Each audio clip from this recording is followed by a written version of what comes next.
1999નું વર્ષ ભારત અને પાકિસ્તાનના સંબંધોમાં એક નવી આશાનો સૂરજ ઉગવાની તૈયારીમાં હતો।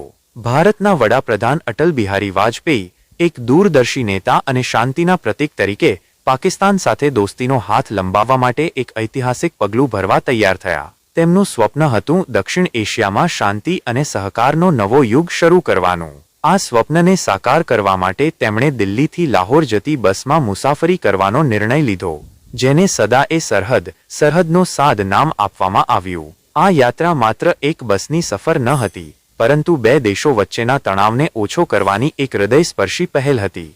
લાહોર યાત્રા, શાંતિની આશા।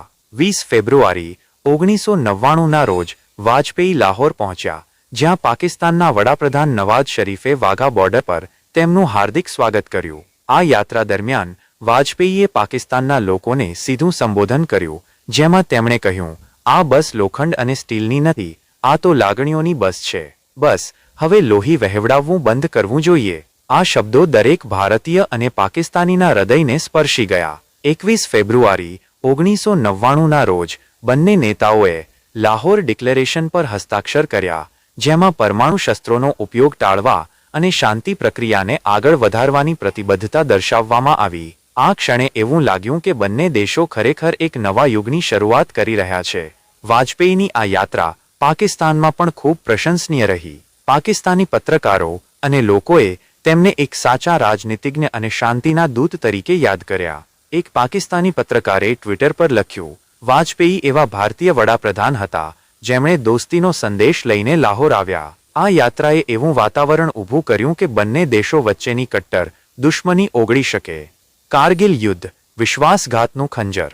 પરંતુ આ આશા અને વિશ્વાસનું વાતાવરણ બહુ લાંબુ ટક્યું નહીં। લાહોર ડિક્લેરેશન પર હસ્તાક્ષર થયાના માત્ર 2 મહિના બાદ મે 1999માં પાકિસ્તાને ભારતની પીઠમાં ખંજર ઝીંક્યું। પાકિસ્તાની સેનાએ તેના તત્કાલીન સેનાપ્રમુખ પરવેઝ મુશર્રફના નેતૃત્વ હેઠળ કારગિલની ઊંચી ટેકરીઓ પર ઘૂસણખોરી કરી અને ભારતીય ચોકીઓ પર કબજો કર્યો। આ ઘટનાએ વાજપેયીના શાંતિના પ્રયાસોને ધૂળમાં મળી દીધા। નવાઝ શરીફે દાવો કર્યો કે તેમને આ ઘૂસણખોરીની જાણ ન હતી, પરંતુ ભારતે આને પાકિસ્તાનનો વિશ્વાસઘાત ગણાવ્યો।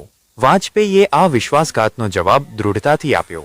7 જૂન 1999ના રોજ તેમણે રાષ્ટ્રને સંબોધતા કહ્યું, પાકિસ્તાને લાઇન ઓફ કંટ્રોલ LOCનું ઉલ્લંઘન કરીને આપણા પ્રદેશમાં ઘૂસણખોરી કરી છે।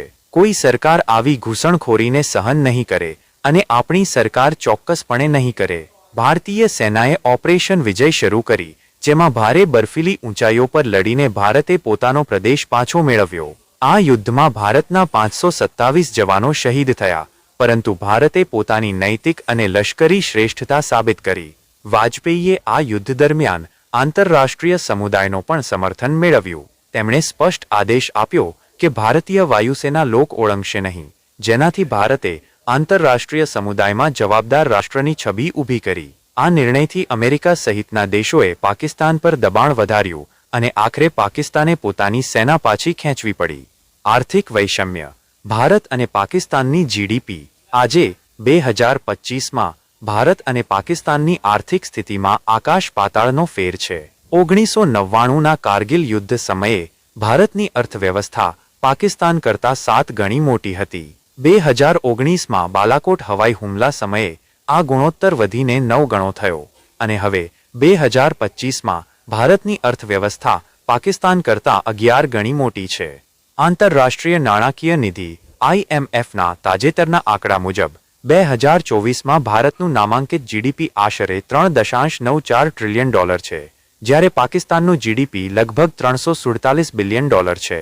આ આર્થિક વૈષમ્ય ભારતની સતત વૃદ્ધિ અને પાકિસ્તાનની આર્થિક અસ્થિરતાને દર્શાવે છે। ભારતે વાજપેયીના સમયથી શરૂ થયેલી આર્થિક સુધારણાઓને આગળ વધારી, ટેલિકોમ, ઇન્ફ્રાસ્ટ્રક્ચર અને ટેકનોલોજી ક્ષેત્રે પ્રગતિ કરી, જ્યારે પાકિસ્તાન આર્થિક કટોકટી, દેવું અને આતંકવાદના મુદ્દાઓમાં ફસાયેલું રહ્યું। નિષ્કર્ષ।